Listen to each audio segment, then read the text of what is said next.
नमस्कार, welcome to my channel Rupali kitchen. आज मी बनवणार आहे फिश फ्राय।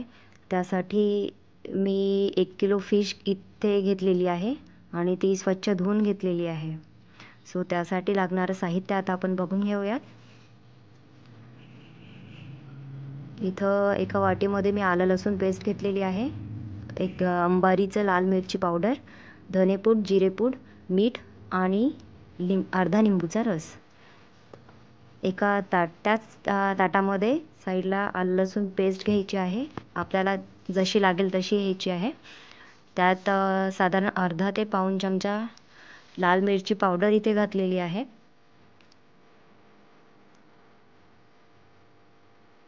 त्याचबरोबर अर्धा चमचा धनेपूड, अर्धा चमचा जिरेपूड, चवीपुरता मीठ आणि लिंबूचा रस।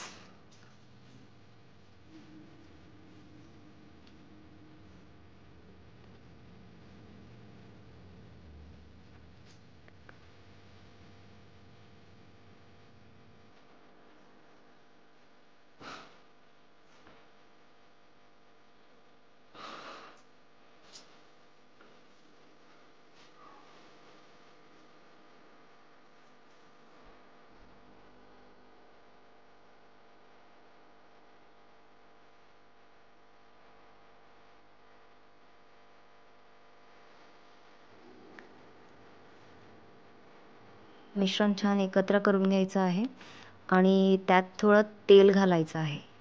आपल्याला लागेल तसं तेल आपण यात घालायचं आहे।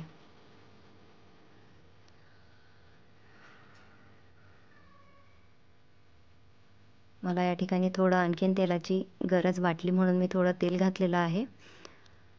मिश्रण छान एकत्र करून झालेलं आहे। आता हे मिश्रण पीसला लावून घ्यायचं आहे।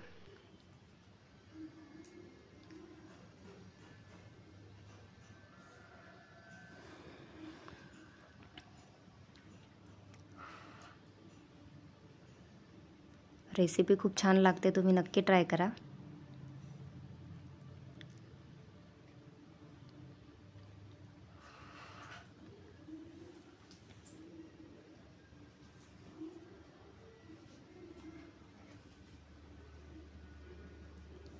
अशा प्रकारे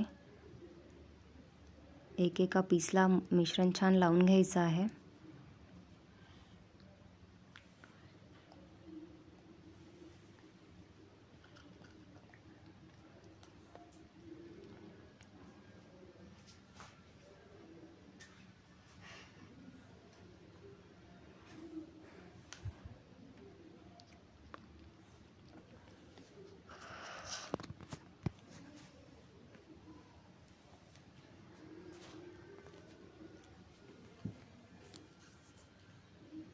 अशा प्रकारे मी सर्व पीसेसला लावून घेतलेलं आहे मिश्रण।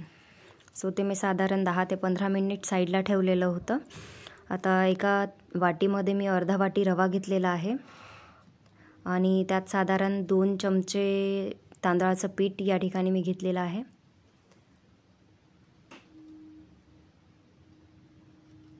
आणि थोडंसं मीठ,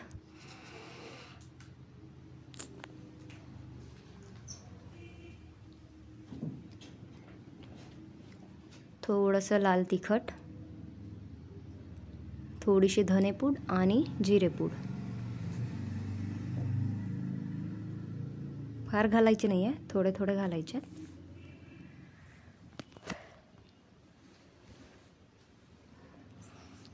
आता हे मिश्रण छान एकत्र करून घ्यायचं आहे।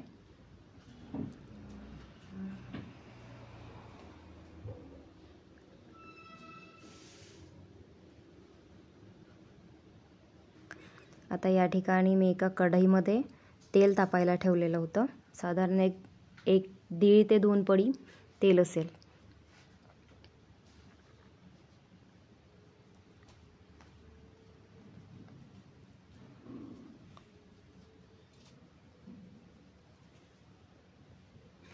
अशा प्रकारे फिश रव्याच्या मिश्रणमध्ये मिक्स करून त्यावर छान रवा लपेटून घेतलेला आहे आणि हे पीस आता मी तेलामध्ये सोडणार आहे। शॅडो फ्राय करायला.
मी 5 पीस इथे तेलामध्ये टाकलेले होते फ्राय करण्यासाठी. सो आता मी ते उलटून घेतलेलं आहे. अशा पद्धतीने तुम्ही बघू शकता खूप छान इथं फिश फ्राय करून झालेली आहे. तुम्हाला रेसिपी आवडली असेल तर चॅनलला लाईक करा आणि सबस्क्राईब करा. थँक्यू.